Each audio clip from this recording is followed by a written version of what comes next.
What's good, my people? Welcome into Little Thoughts. Still no catch-up sports talk via Chicago, but I'm solo. Big Nick the Quick is not with me. I wanted to talk about the Tua Tagovailoa concussion, Thursday Night Football. We all know the story. I'm going to try to come on here and break down a couple thoughts on a couple different things weekly, if anything's heavy on my heart. And this is one that I wanted to talk about. Now, overall, Tua Tagovailoa and his concussion situation, injuries, I should say, it's just overall, it's a dark thing. It's dark. That's the realest way for me to say it. He signs for a big money deal, tons of pressure. His coach, Mike McDaniel, singular, signs a new deal. They're now hitched together. They're going to do this together. I think that's why last night you saw the emotional kiss on the head. He backed him. That's his guy. You even go back to the preseason when Tua Tagovailoa was talking about being mistreated by previous coaches. We won't even bring up their name. It has nothing to do with this. But Mike McDaniels has always had his back. They're going into war, quote unquote, together every week. Hitches himself, gets a new deal. There's a lot of people in this situation that those two guys can let down. This is where all the pressure builds up.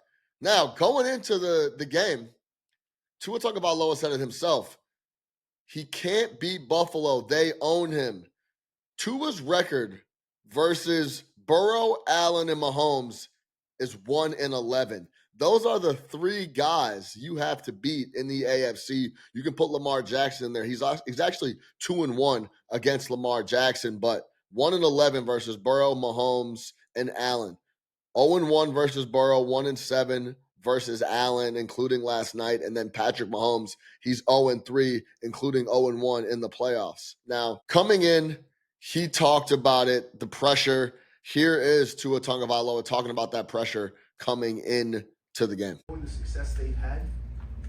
Well, that's going to be what's written out there until we do something about that. That's going to be the narrative that we can't beat the Bills, and until we do beat them and we beat them consistently, like none of that's going to change. And we have an opportunity to do that this year. We have an opportunity to do that this Thursday. So he's thinking about that. That's the main point of consciousness going into the game, is that I know what everybody's saying. We can't beat them. The proof is in the pudding. And we have to beat these guys. They're in our division. And if we can't win the division and beat them, we know how they collapsed coming down the stretch last year with Buffalo coming back and taking care of business. It's a cloud over them. Got to beat Allen in the division. Then we'll talk about trying to beat Mahomes down the road, because I've already went to Arrowhead and lost versus them. I couldn't deal with the cold. So he comes out Thursday Night Football, plays extremely poorly, 3 interceptions, including a pick 6. So now I say all that to set up the concussion play. It's 4th down. Tua Tagovailoa himself, and me and Big Nick the Quick talked about this. When he is off schedule, he has one of the best processors I've ever seen. He goes through progressions, reads when the ball is snapped faster than any quarterback maybe I've ever seen. Him and Brock Purdy have a mental processor that is top of the league. But Tua specifically, he processes things quickly, but when the read 1, 2, 3 aren't there, he has a hard time getting stuff done that way. But it's 4th down. I'm down multiple scores. I just told everybody pre-game how I have to make plays. So, of course, he takes off, goes and picks up the 1st down. Nick the Quick called me immediately and said, yo, he's got a slide there. And I'm like, dude, sliding never crossed his mind, because what happens if he slides and he's short? He's already about to get killed in the media for throwing that egregious pick 6. The first pick, it's such a bang-bang play. I don't know if it's his fault. But now his 3rd pick is a pick 6. They're down multiple scores. I can't slide. I have to make sure I pick up this 4th down, because a lot of guys are dependent on me. Mike McDaniels is dependent on me. This has to be going through his mind when he takes off. I mean, just the pressure overall on Tua, and just to produce, it all comes to a culmination right there on the hit with Damar Hamlin. He's never sliding. He gets cracked. And when you look at the play, it's actually Ryan Clark and a couple of the guys earlier this morning on Get Up talked about how it wasn't a big time hit. I think the hit was the initial rupture And then when he banged his head is when he really that the concussion and the stiffness in the hands come about. And it's a very similar motion to what he's dealt with throughout the years. That's what a vast majority of his concussions are him banging his head on the back, banging his head on falling backwards and trying to catch himself. And that's where that final concussion blow, I think, really set in. Now, the big thing here is we talk about cash, but let's go through the concussion of these timelines for Tua. He's at 5.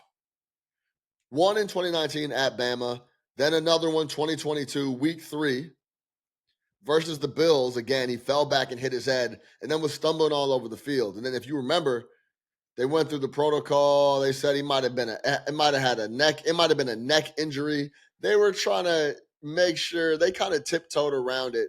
Clearly a concussion. He had no business going on the field the next week. He did, and that's when the really famous concussion happens, where he goes back, bangs his head. He's in terrible shape. He gets carted off. Everyone's extremely worried.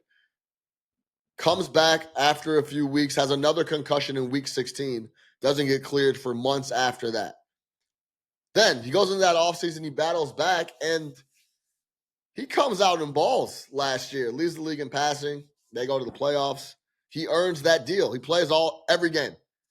He talks about learning how to fall and losing weight and doing all that stuff.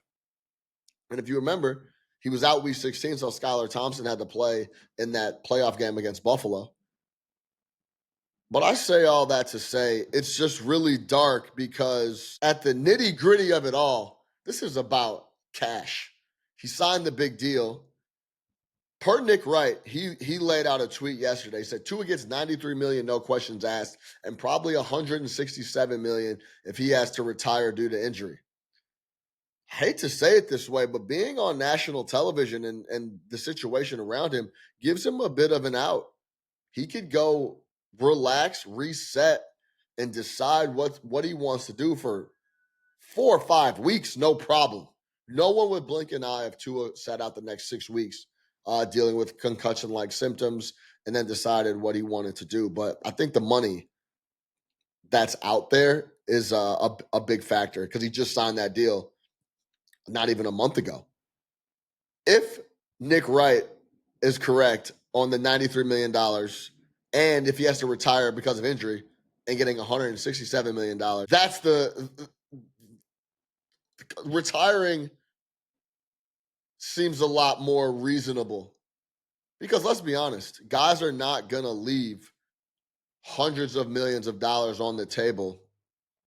I think a lot of guys in the NFL, if you told them, hey, in 25 years, 30 years, you're going to have CT, you're going to have issues with your brain. I think a lot of guys would still take the money, set their family up for generations to come, and almost sacrifice themselves in a way. That's what these NFL guys are doing on a week-to-week basis, on an annual basis. That's why they get so much respect. That's why I respect them so much.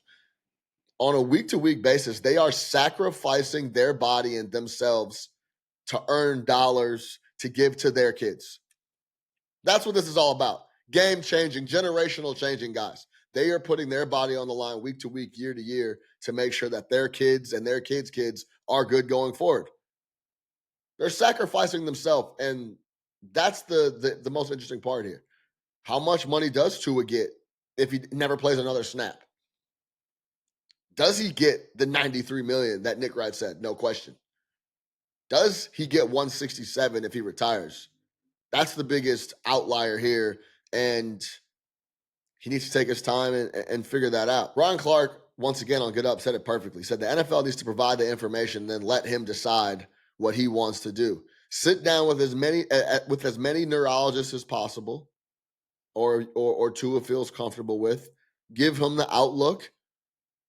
Give him the money breakout. Sit down with the agent, the league, the Dolphins, and figure out what's the best path. Just have all available options. That's the NFL's only job here. Give him as many options as possible. The outcomes, sit down with the agent, figure out the outcomes for the money, then decide what you want to do. Because I'm in agreement with, of course, a lot of people across the media landscape and the sports world that you got 2 kids, go relax, hang out with the fam, take the money, pack it up. And all jokes aside, the AFC is not getting any easier either. So, I mean, I know you love the game, and I know playing ball is what it is, but there's a lot of other things that you got to keep in mind.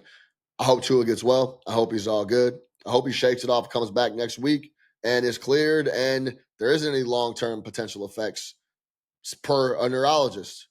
We will find out. I'm looking forward to seeing what Tua decides, and all the best to the Tua man.